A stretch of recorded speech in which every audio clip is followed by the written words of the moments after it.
Bonjour à tous les curieux de la neuroscience, heureuse de vous retrouver encore une fois pour parler des débuts de la neuroscience. Aujourd'hui, nous allons découvrir que ce n'est pas dans les laboratoires que la neuroscience a grandi, mais plutôt avec des cas malheureux, avec des accidents. Pourquoi le signal se coupe? Pourquoi la mémoire se dissout? Un seul mot, neuroscience.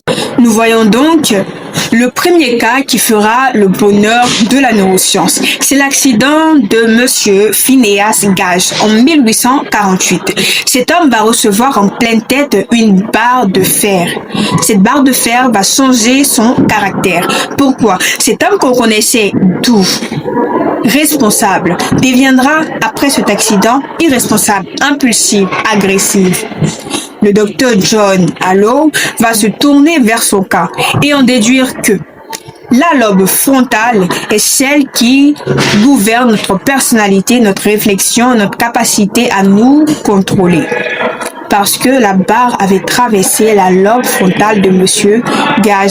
Penchons-nous donc sur le deuxième cas qui a permis à la neuroscience d'évoluer, de grandir. Eh bien, c'est celui du patient du docteur nommé Broca. Ce docteur très réputé à son époque va étudier le cas d'un homme qui avait des difficultés à parler. Il entendait, il écoutait, il comprenait, mais il ne pouvait pas parler. Alors ce dernier nommé Tan va arriver à mourir.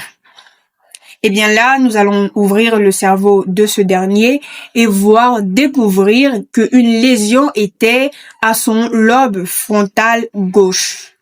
Alors on en déduit qu'une partie spécifique de notre cerveau produit la parole. Voici donc le deuxième cas qui nous a aidés à grandir en tant que neuroscientifiques.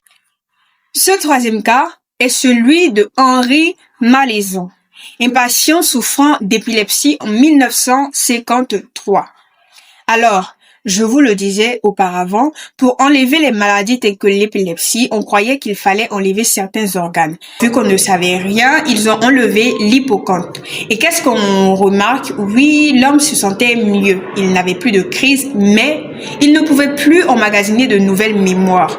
Le docteur Brenda Milner va en déduire que l'hippocampe joue un rôle majeur dans l'accumulation de nouvelles mémoires. Merci. Si tu ne t'abonnes pas, qui va s'abonner? Si tu ne likes pas, qui va liker? Et si tu ne repartages pas, qui d'autre le verra?